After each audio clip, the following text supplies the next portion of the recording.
Hello friends, स्वागत है आप सभी का हमारे इस YouTube channel unique civil services में। आज हम लोग करंट अफेयर के सीरीज में एपिसोड नंबर 2 देखने जा रहे हैं। बीपीएससी की परीक्षाओं में करंट अफेयर का एक बहुत अधिक महत्वपूर्ण योगदान होता है।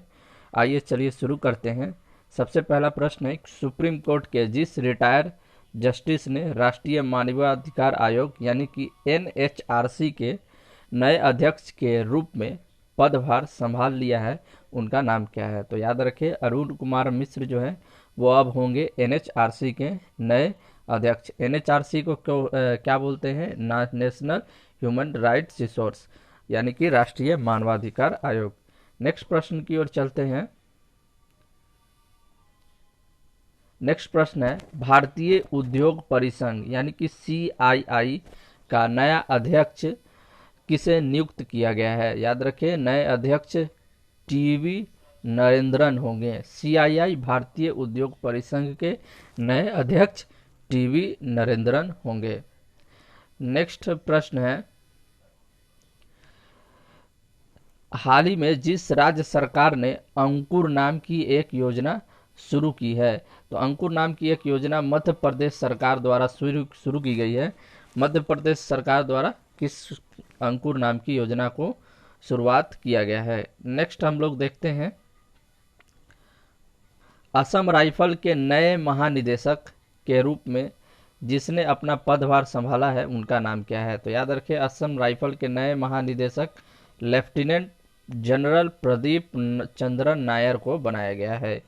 किनको बनाया गया है? प्रदीप चंद्रन नायर को असम राइफल के नए महानिदेशक बनाया गया है। नेक्स्ट प्रश्न की ओर चलते हैं। यह भी बहुत इंपॉर्टेंट प्रश्न है। अंतर्राष्ट्रीय बाल दिवस इंटरनेशनल चाइल्ड डिफेंस डे जिस दिन मनाया गया है, तो याद रखिए 1 जून को अंतर्राष्ट्रीय बाल रक्षा दिवस इंटरनेशनल चाइल्ड डिफेंस डे मनाया गया है।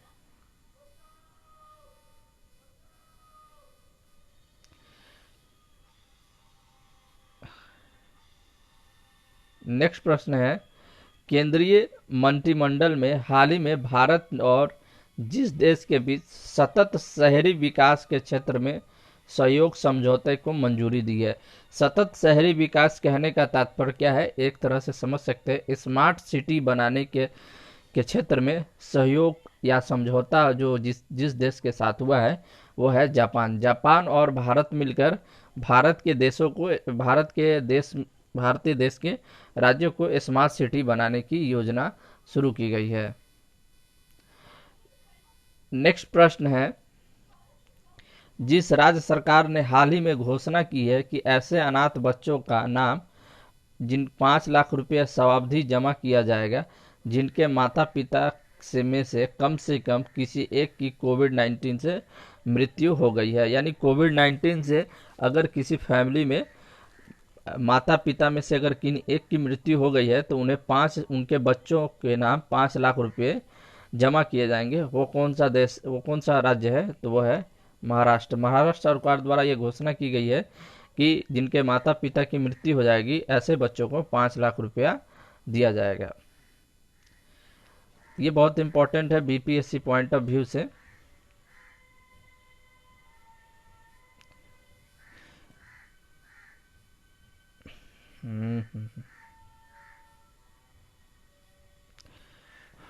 हाल ही में बिहार के मुख्यमंत्री श्री नीतीश कुमार इंजीनियरिंग और मेडिकल कॉलेज में लड़कियों को जितने प्रतिशत आरक्षण की घोषणा की है। मतलब कि बिहार के इंजीनियरिंग कॉलेज में अब लड़कियों को, जो बिहार की लड़कियां होंगी, उन्हें 33% आरक्षण देने की घोषणा की गई है इंजीनियरिंग की प्रवेश परीक्षाओं में और मेडिकल की प्रवेश में।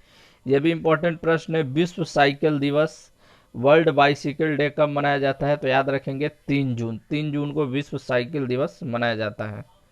नेक्स्ट प्रश्न है, केंद्रीय मंत्रिमंडल ने टिकाऊ शहरी विकास के क्षेत्र में सहयोग के लिए भारत और जिस देश के बीच समझौता ज्ञापन को हाल ही में मंजूरी प्रदान की है, तो वो है मालदीव।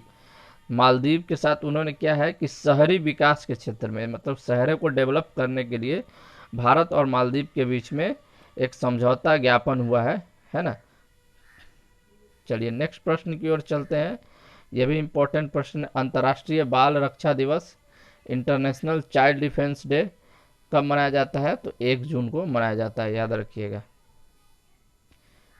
तो इस तरीके से आप इसमें लगभग 11 या 12 क्वेश्चन आपने देखा है। इन 12 क्वेश्चनों से आपको बहुत सारे प्रश्न देखने को मिलेंगे।